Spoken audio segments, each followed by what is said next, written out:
Bienvenue pour le match de Ligue 1 entre Angers et Monaco ce week-end. Monaco espère que le changement d'entraîneur inspirera un renversement de situation alors qu'il se déplace à Angers pour la 8e journée.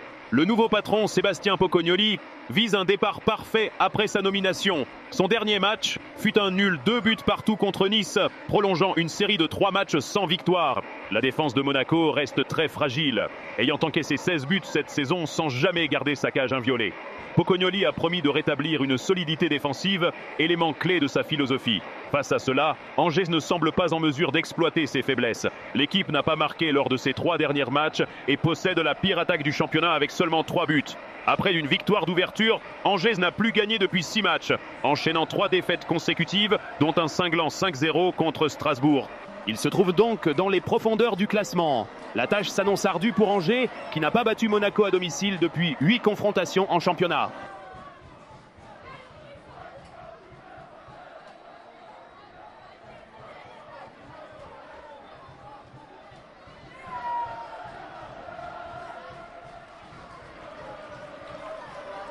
La première mi-temps entre Angers et Monaco fut serrée et engagée, mais aucune des deux équipes ne parvint à trouver le chemin des filets.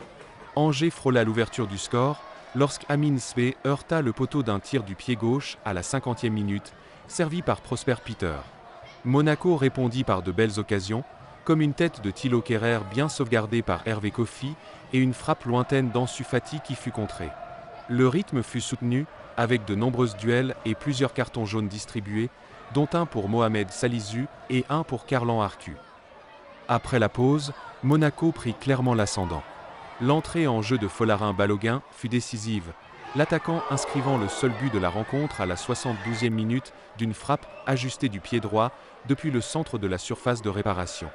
Angers tenta de réagir, obtenant des corners et voyant une tentative de Sidiki Cherif être bloquée in extremis. Malgré plusieurs changements en attaque et un temps additionnel animé, les scoïstes ne purent jamais égaliser, butant sur une défense monégasque désormais solide qui scella la victoire des visiteurs.